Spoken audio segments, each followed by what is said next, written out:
Welcome to the Sacred Healing Podcast, where the old is new, the ancient is innovative, and the forgotten is remembered. We believe that sacred healing is your birthright. Join us on each episode as we uniquely, authentically, and mystically dive into the bold and vulnerable life of many magical humans. From breath, spirituality, shadow work, and all things in the esoteric realm of healing, we don't leave any stone unturned on this bold journey of growth as we start to explore the remembrance of what it means to be human. So take a deep breath in and a deep breath out, and let's get sacred.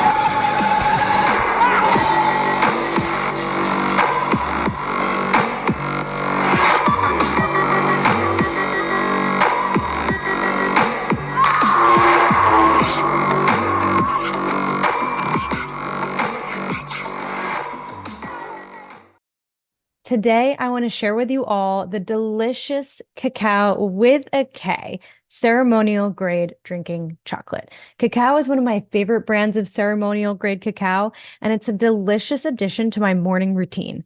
Cacao is jam-packed with delicious nutrients that work with my body to stay energized and connected and focused.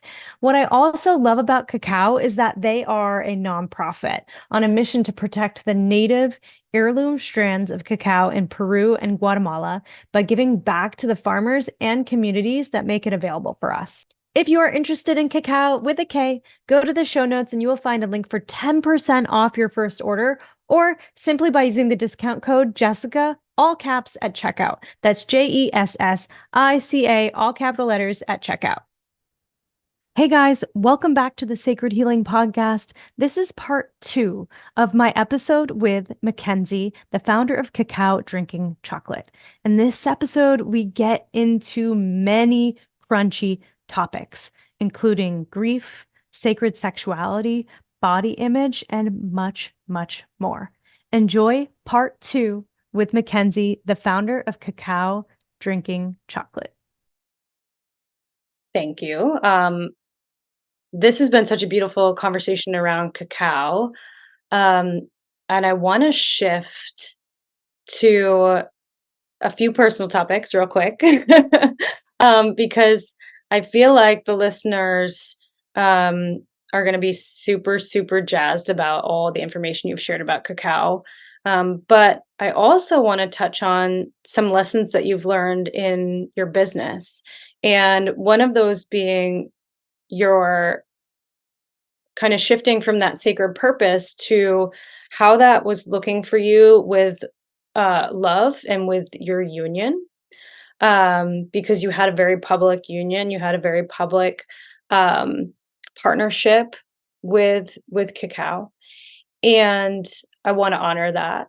And I also wanted to hear from you kind of what that sacred partnership looked like, what it meant for you, and what it meant for you in the process of letting go of that partnership.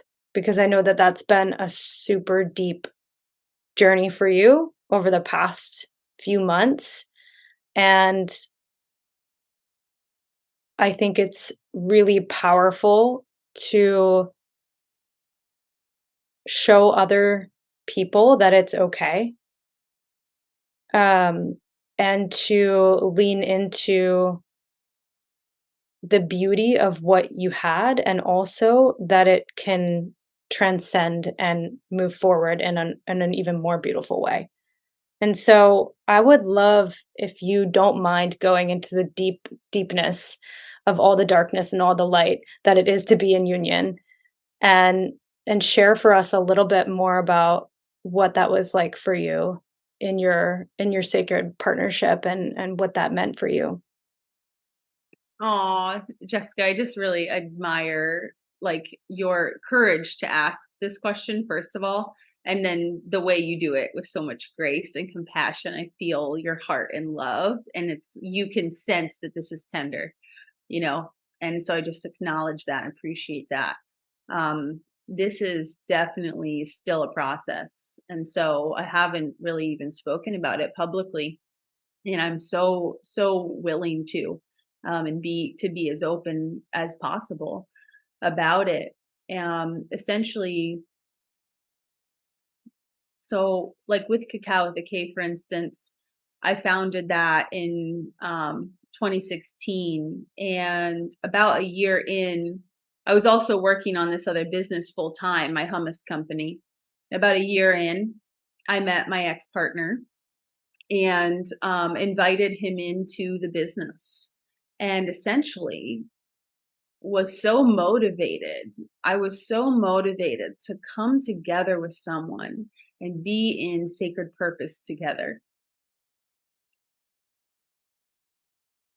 I was really motivated and inspired by this notion of being in service to the light and doing more than what I could do alone, serving more than together than what I could do on solo. And that was beautiful to me. And even a couple weeks into the union and us coming together, I initiated writing some vows. That was like honestly a vow to God, a vow to the light, to say this partnership will be used for that. And if at any point that shifts and we can't be of service together more than what we could do alone, this union will dissolve. And that's what happened. That's what happened. And from day one, my intention, I was very supported in this union by mentors and by modalities and the medicines, so that I could go into myself and the parts of me that are getting reflected inside of a partnership. You know, it's deep work. It's a big mirror. And I believe that's where our work is in the mirror of another, of others. And I was a yes. I'm a warrior, you know, let's do this. Like I don't care how much work I got on. My number one priority is my healing. And I don't care if I need to do a mentoring session at midnight. Like I'm here for this because I'm motivated. My parents got divorced when I was 4. I saw the battle of the sexes impact my life in a bad way, like in a negative way. And while I've now used that all for good, it still was tough. And to see my mom struggle, to see my dad struggle, and them to pin to each other, against each other, how that impacted my sister and I. And so because of my trauma, I was deeply motivated to make this work, and to almost like have this revolution of like, we can heal the battle of the sexes and it's happening now, you know. But what the darker side of that is that, well, there's multiple ways in which I'm reflecting on myself right now. But one thing I can see is like how attached to the outcome I was. That this would be forever, and that I would be like chosen forever. And then to not be, confronted all of that. And this notion of even like ownership, feeling like I had owned this person and they owned me and we were tied together forever. And it took a lot of excavation of my psyche in the programming around relationships and union and what it means to have a successful partnership and blah, blah, blah. And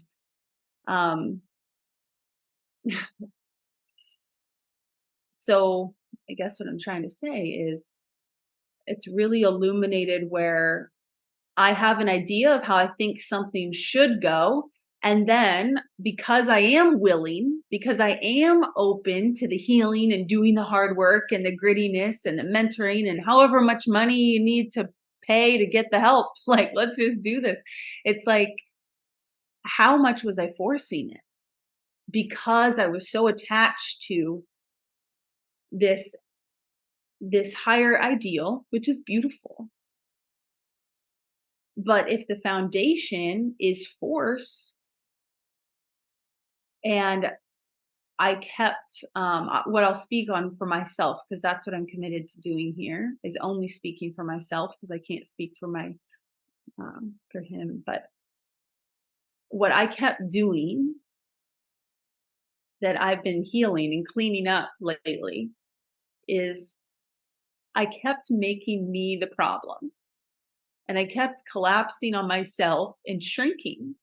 And I think that's why the vow of that initial contract that said, we'll do this as long as we can serve in a bigger way together than solo. I think that's where that really got torn, because I started collapsing on myself in such a big way that I couldn't be of service in the way I can right now.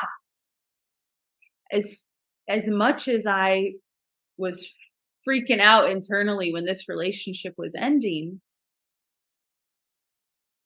because it was confusing, a lot wasn't being shared. I was kind of like, I'd put all this work into this relationship and now it was ending, and why? I'm so confused. So I was grappling with that. But as I was grappling with that and taking more space for myself, I started noticing my energy coming back to me. And I was actually kind of freaked out of how much energy, life force was starting to ripple through my body, because it made me face the reality that I had been playing small for however many years. From a good place, but also from that inner child that just wanted her parents to stay together. Yeah. So my loving parent has been coming in to look at those parts of her right now, and that's where I'm at right now. But yeah, there was for sure, like, how are we going to share this with the public?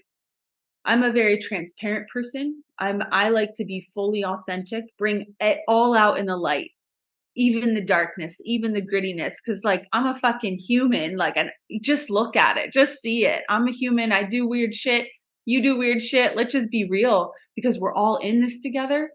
But that's my approach. And so when I was going through this breakup, that wasn't that person's approach. And so that's been challenging for me, because I'm like, how I want to just be able to share everything, because this can help people to know this story, right? So I've just been coming home to myself and surrendering. And I guess where I'm landing right now is like, all that is right and good and true for me will be here.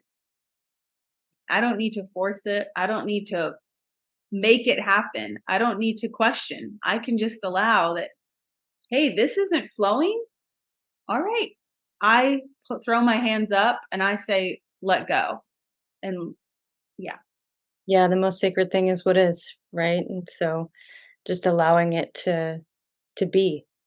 And thank you so much for sharing your vulnerability and sharing your heart. And I know you haven't talked a lot about it, and so I appreciate the honor and respect that you're giving to your previous partner, because that is also so important and so mindful. And I think it's a testament to your maturity in knowing who you are and knowing respect for yourself and feeling grounded in yourself. And so thank you. I just want to say thank you for sharing that. It does help people. You are so spot on, and this conversation will help people. And it's always a balance, right? It's a balance of putting yourself out there, and then what is serving. And if it's no longer serving, like you said, that contract, it was kind of at that point where you were collapsing in on yourself. And then in this new form of you, you're now expanding into this like warrior goddess, just like everything about you is like erupting forward. And I I was following when you had this like beautiful photo shoot where you're in this like garment. I don't even know what it is, but it was like so gorgeous. And I was like, oh, hell yeah. And you could feel the power like coming through in that picture. Like that photograph was so beautiful, but it just showed how grounded you were. Even if you felt like you weren't grounded, you had landed somewhere and you were like, oh, hell yeah. Like this is my power and it's coming out from my being. And if that's if you had continued to play small, that may not have emerged, and it was totally meant to be in this timeline, and so I just wanna honor your respect and your reverence for letting go, and what that process has meant for you, and also just meeting yourself where you are. You're like, "I'm still in it, like, I'm still going through this, like, it's still in process." But to share where you are right now is such a gift. So I appreciate that, and thank you for sharing your heart, and leaning into it. Thank you. It really is an honor to be able to start to speak into it, like here, because even noticing there were parts in the business where, and in my life, where I outsourced my masculine energy over time out of the notion of these conversations of submitting to the masculine leadership, submission, you know, slowing down, being more in your feminine, also preparing to be a mother. We were on a very long conception journey. And I see how protected I was now to have not conceived. And so that was another thing I wanted to share. Like, my body is healthy. I've gotten all the tests. I do all the biohacking, eat all the right ways. Like, my hormones are great. My menstrual cycle is perfect. And same, and he was fine.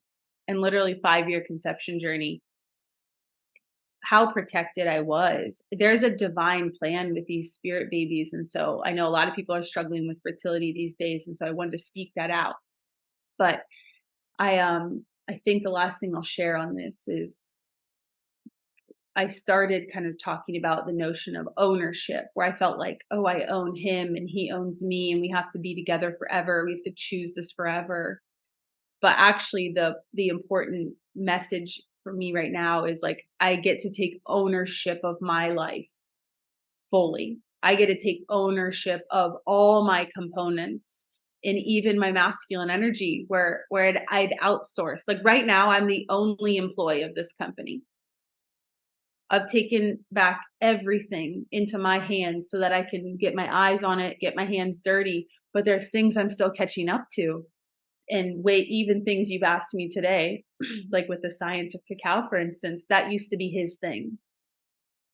Where with his naturopathic background, he used to really get to talk extensively about that. And so you asking me that question is sacred to me because it's the first time that I get to see, oh, like here's another place where I get to call back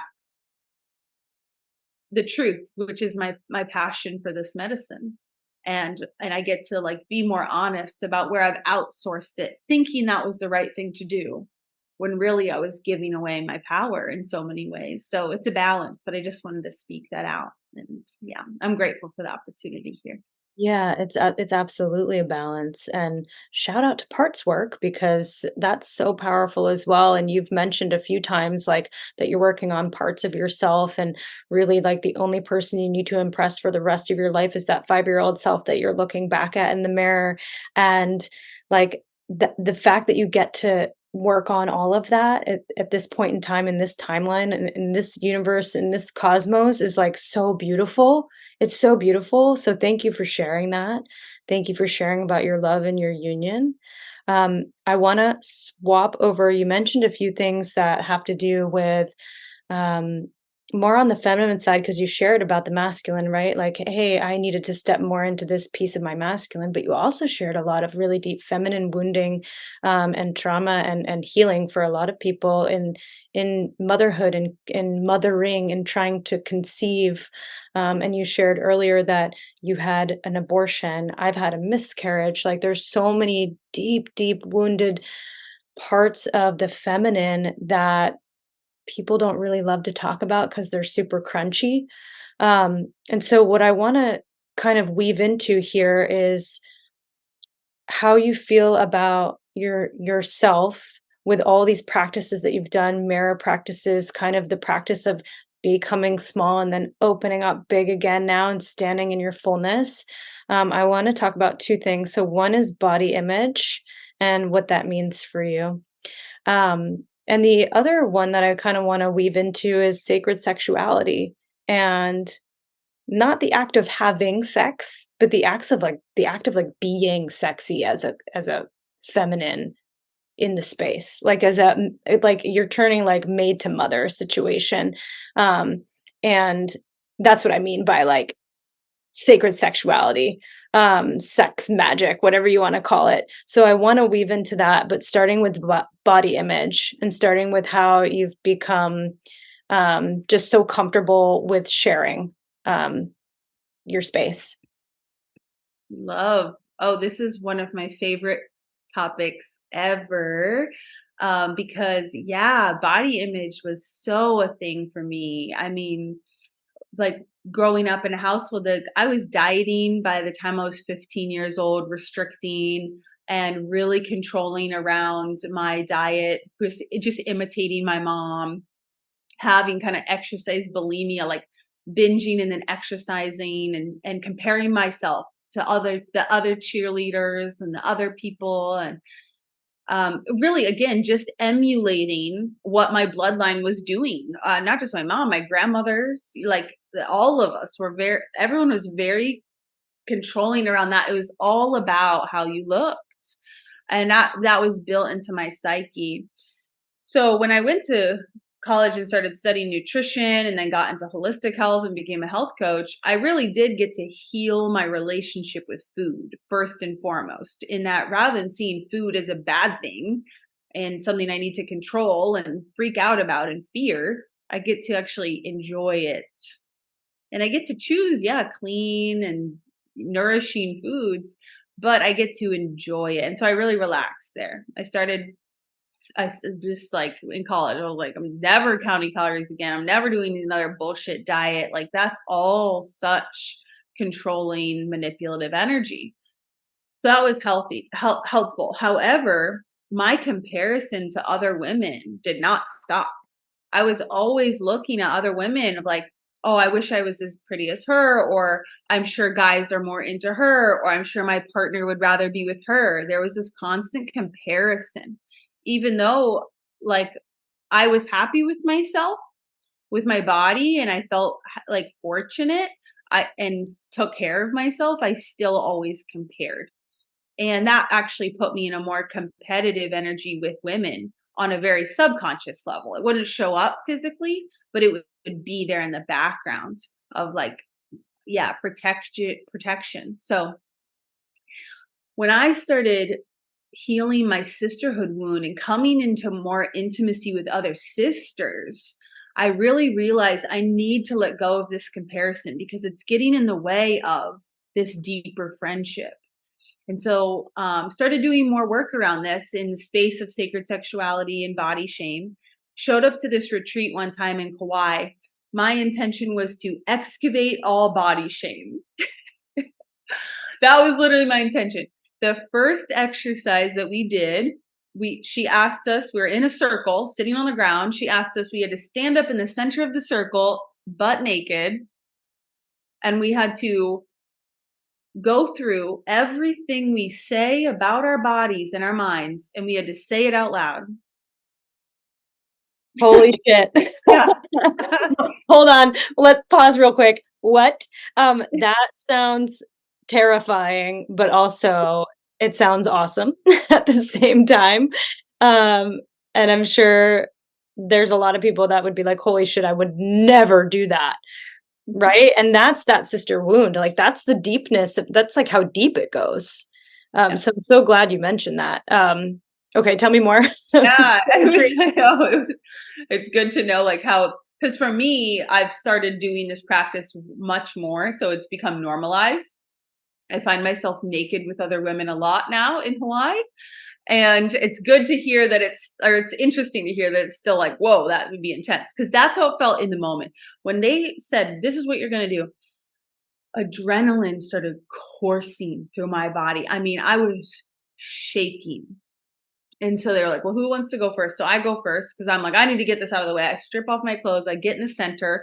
And I'm just standing in the center of the circle. And they're standing around me looking up at me. You know, they're on the floor. I'm standing.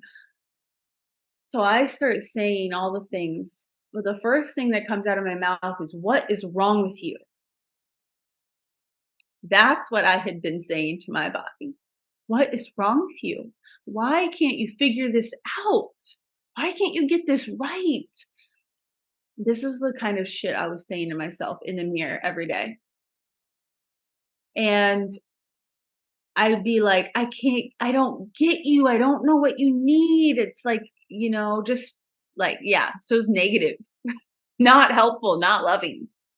So this is what came out. And then the next part of the exercise, you're still standing up there and you have to say, you have to kind of come home to your body. And you have to ask her, what does she think and feel about the things you just told her? And of course, it's like the smallest things that you're even pointing out. Like I'm pointing out my chapped lips. I'm pointing out the wrinkles. I'm pointing out this, like every scar. I'm pointing out everything of just like, what's wrong with this? What's wrong with this? What's wrong with this? Then the body says what she thinks about, how does she feel about all those things I just said to her? And I just bawl. I'm just bawling, like releasing, because she is not happy with that language. She's just releasing the years and years and years I've been talking to her this way. And then the next part of the exercise is you say, you go back into your body and say, well, what do you really need? And you let her answer. Well, I need positive affirmation. I need healthy foods. I need more nourishment. I need more sunshine. I need this. Okay. And so that was the exercise. We all did it. It was it was horrifying to hear what my sisters were saying to themselves. Absolutely horrifying.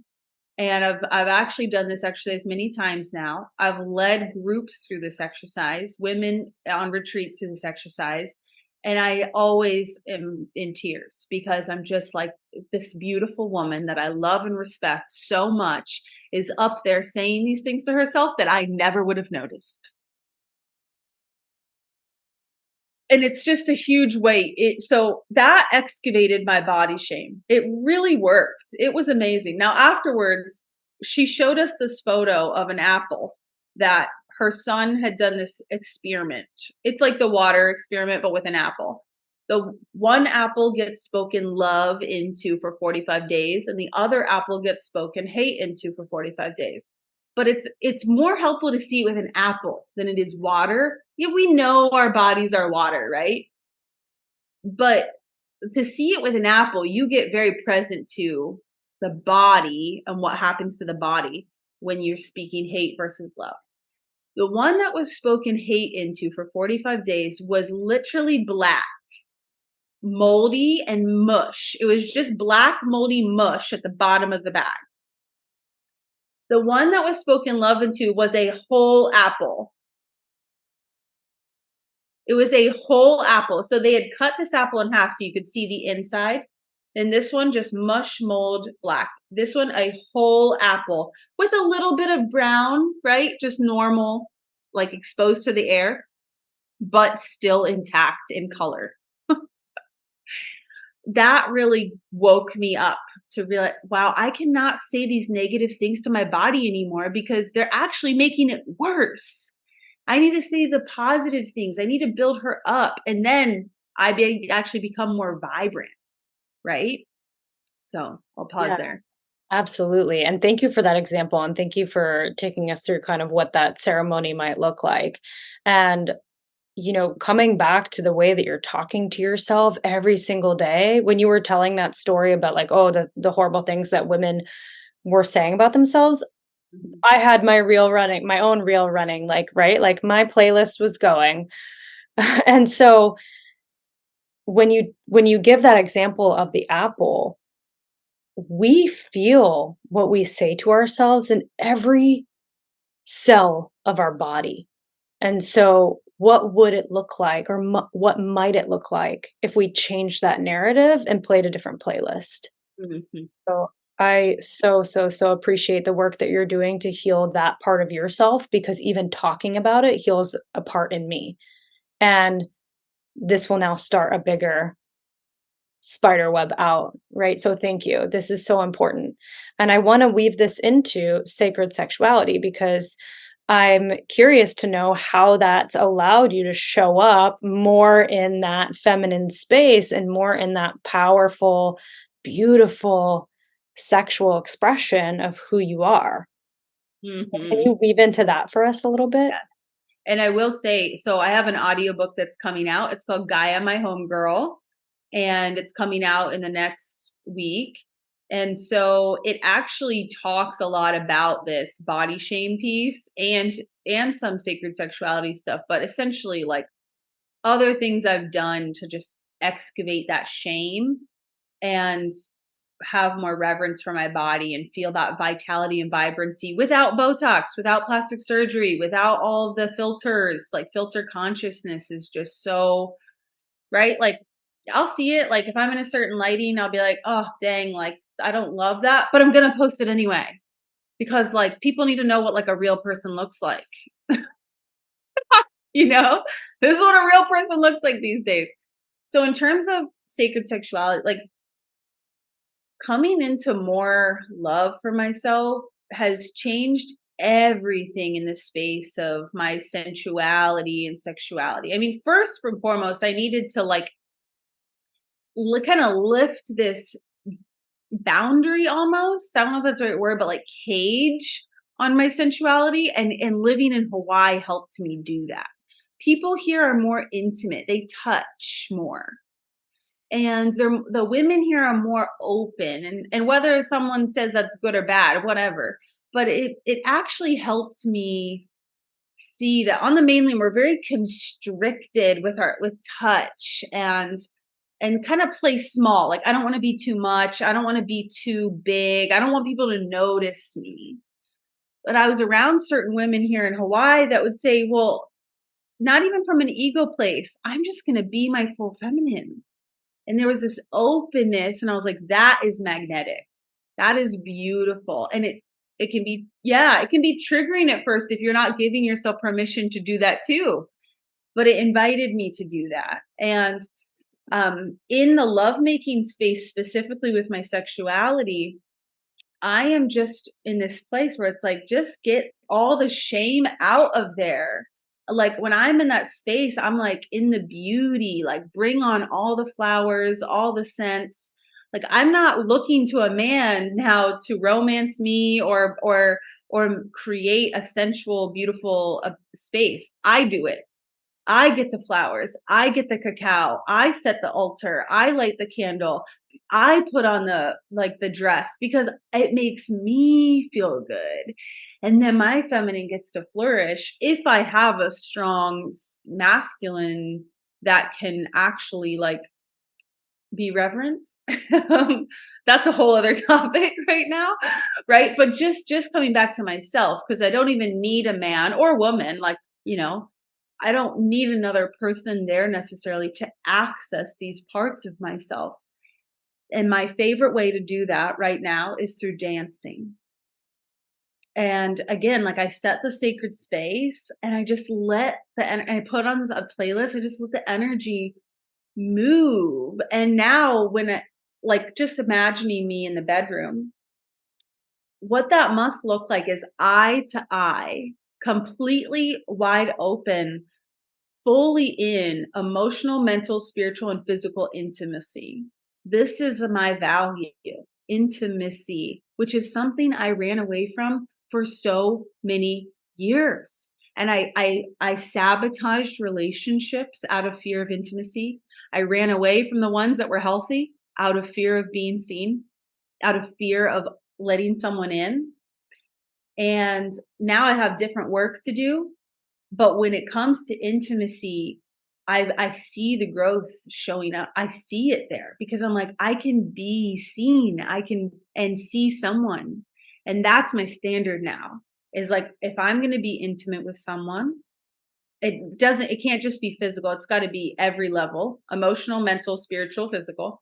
But I am like eye to eye, all the way open, fully naked, just letting my feminine move and dance. And I'm at this place where I'm like, and if you don't like it, no worries.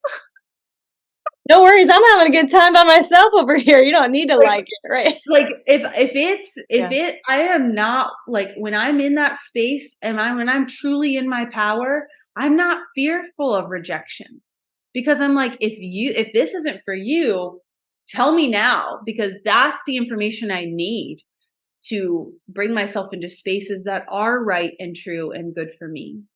And what's not good is when I put myself in a space that isn't fully appreciating that expression or isn't fully receiving it, isn't available to that level of intimacy. When I try to enroll someone to be there for that, or I try to like convince someone that I'm worth it, that's when things go south. Hello, sacred humans. Quickly, I want to share with you something I've added into my daily rituals that has me buzzing, and that is Rise Mushroom Coffee. Rise entered my life through my Instagram algorithm that obviously knows what products I like, and I gave it a try and just wow, it has amazingly delicious flavor. Not only this, they also have a mushroom matcha powder. Phew, mind blown. And they're filled with superfoods and super mushrooms. What I like about Rise is that they use 100% organic ingredients, and their mushroom farms are located in California. If you've always wanted to try mushroom coffee but haven't yet pulled the trigger, this is your moment. And there is zero risk because they have a 30-day money-back guarantee. So if you're interested in the deliciousness of Rise mushroom elixirs, head to the show notes and you will find a link for 20% off your first order. Or simply use the discount code Jessica, all caps, at checkout. That's JESSICA, all caps, at checkout. And now, let's get back to our amazing episode of the Sacred Healing Podcast. Absolutely. Absolutely. Yeah. And you know, another sacred tool for everyone to put in their tool belts is just dancing, right? And it doesn't have to be professional dancing. It can be just moving your body in whatever way feels good or whatever way you may not have allowed your body to move before. And that can be alone, by yourself, in your room, set the candles, throw the petals down, do nothing actually. And if it really is hard to look at yourself and in the mirror with no clothes on, start with layers. Take them off one by one slowly until you get comfortable enough to dance for yourself and feel that like true resonance with your heart being. And we've talked a lot about like this like analogy of like playing a different playlist. And I feel like the dance playlist is like the ultimate playlist, right? And one other practice that I wanted to offer into the space too, that I learned from a dear sister, Vailana, is a practice that she actually learned from a different teacher, but it's the practice of swamping. And so you essentially like make a playlist that gets out all of the emotions that are in your body. And it's been such a powerful practice for me because I'm like, okay, here we go. We're putting on the Limp Bizkit. Let's get the anger out. Like, let's go. And then also I'm like weaving in like this beautiful, like Celeste, like crying tears. Like, and so it's just a magical practice to dance, but it also is such a personal expression because you get to go and make like a really fun playlist. so there's a practice in that, and I feel like it is sacred. It is something that like can be so your own and not something that you need to like do publicly. For people that are listening and they're like, oh my gosh, I would never do a ceremony with a bunch of women where I have to strip down naked. It's like you can do that yourself in your room. Yes, exactly. Yeah. And even in that exercise, we took it further We had to show each other our yonis in a Oh, circle. girl. Yeah, we just had to open our legs, show it, and then we had to comment on each other's. Something positive, of course. So it's like, it was We hope, yeah. but we can do that with ourselves, because what are we doing? We're looking at ourselves. We're eradicating the shame, all that judgment. It's all self-created, you know? So it's yeah, you are absolutely right. And that's what I talk about in my book, is like, go do this right now for yourself. Absolutely. And so I want to come back around to some of your services. You mentioned your book. You've written your first book. I want to talk about where people can find that when it's coming out. And we are recording this at the end of September, so your book may be out by the time this launches. So just wanted to kind of offer the space of where people can find that, and then where people can find your other services. I know you have something called the Gaia Lineage, the membership that you have on your website. I would love to hear a little bit about that, and then your next upcoming gatherings, your cacao gatherings, if you have anything that's upcoming. So I'd love to hear about your services, and of course, I will link everything out in the show notes as well, so people can find you on social, where you're most active, your website, all the things. So I would love to hear where people can find you, because I'm sure everyone's like so interested in getting this book now, myself included, to learn a little bit more about these practices. And we've dropped a lot of juicy seeds. So I would love to kind of hear where people can find more. Thank you so much. Okay, well, I mean, cacao really is my main thing. And then these things that I do outside are really just my commitment to living a life of art, like living in, like making my life my art and just being creative. So, and also sharing. Like there's a there's a man here, Hawaiian lineage, and his elders would say, boy, go out and share. Don't keep this wisdom to yourself. Go out and share it. Or if you have an experience or you have a story, go out and share it. That is aloha. And so I'm really passionate about that. I love to share my stories, and it's vulnerable because I might change my mind about how I say something. For instance, my first book actually is called How to Lead a Badass Business from Your Heart. That's on Amazon worldwide, and many other books, like worldwide book shelves or whatever you want to call it. But How to Lead a Badass Business from Your Heart. And I teach about conscious entrepreneurship, heart-centered leadership, how to lead your business from a place of intuition. And I'd probably say things so different now, right? But it is what it is. And then now I have this audio book coming out. It's called Gaia, My Home Girl. And that will be at my website, thegaialineage.com. And at thegaialineage.com, yeah, I offer membership, I offer mentorship, and let's see what else. On the cacao platform, I just am really like, whatever's coming through. Like this Saturday for $4, I'm hosting an event called Battle Cry. And this is all about bringing the warriors of light together, and really in acknowledgement of that there is distortion in the field right now. And how can we go about living out, leading through our light to support like what the people in Lahaina are going through, for instance, right? Because they're up against the darkness, these authorities that are not acting from their hearts. So how can we do that in our own lives? Okay. What else will I share? I think that's pretty much it. But yeah, I have other events coming up. I have one called Restore the Heart on 11/11. It's online at thegaialineage.com. I have my spoken word album coming out soon, but it's going to be a live performance. It's called Easy Love, and it's really just a culmination of all of what I've been alchemizing over the last 3 months through this breakup.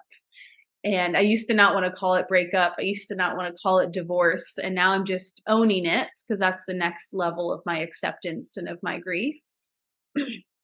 But I created all this poetry. It just all poured out of me. And so I'm going to perform that on Friday, the 13th. Friday, October 13th. What a good day. I know. Oh So my, yeah, you can follow me on Cacao Drinking Chocolate. You can follow me at Gaia, my home girl. That's the name of my book, and that's the name of my handle. My new personal account, because my personal account got deplatformed last year. I don't know what, I was speaking out about something, and then they just wiped everything. So yeah, you can follow me and just learn what I'm up to along the way. And I'd love to have you listeners be a part of it in any way that resonates for you. thank you so much. This has been such a beautiful conversation and went in so many different ways that I didn't even know it was going to go, which is always the most beautiful thing about having these conversations. Um, I'll ask one final question before we sign off, and it's more of a kind of like a dream or a wish in some way. But what is your ultimate prayer or vision for the world that we all know is possible in our hearts? And what would that dream be for you? Hmm. Yes, my ideal is that we restore the heart on this planet so that we can all return to the garden.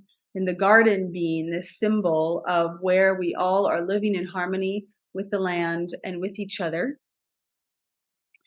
And essentially, that we're all embodying aloha across our communities, across the land, across our families. And I'll share this quick poem, which I've shared online, but I'll share it right now. So Please um, share a poem. that will Please be share your heart. my answer. That will be my answer. And just for background, Lahaina is actually there's a name, and the short name for its ancient name is Lele.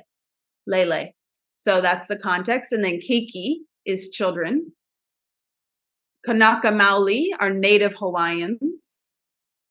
And Ho'oponopono is a prayer of setting things in alignment, setting things straight. So here's my prayer, here's my vision, here's my poem. Do you know that this is sacred land?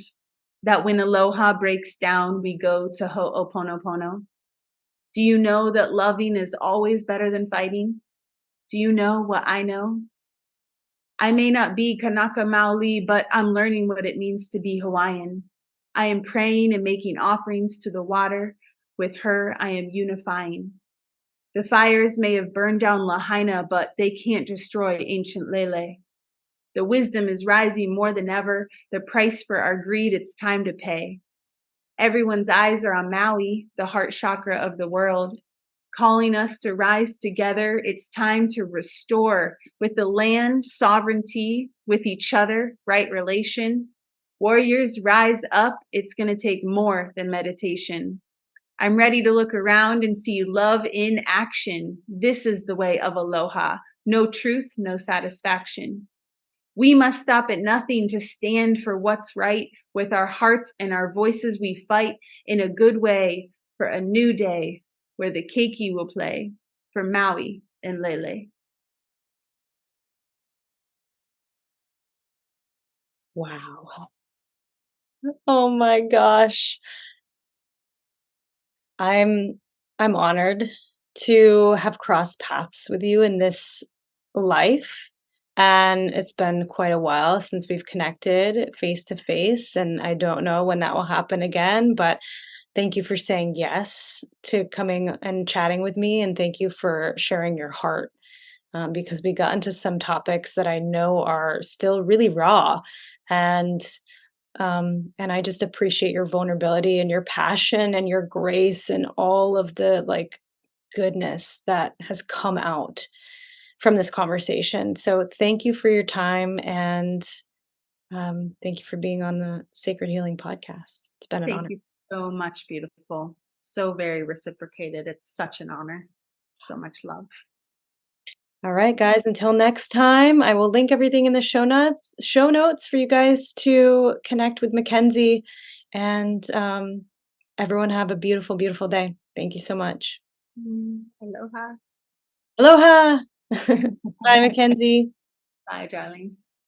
For those of you who don't already know, my husband and I own a coffee company called Gay Head Coffee. And of course, we drink our own coffee every day, and it's some of the most flavorful and inviting coffee, especially with the nostalgia of coming from a can rather than paper or plastic packaging.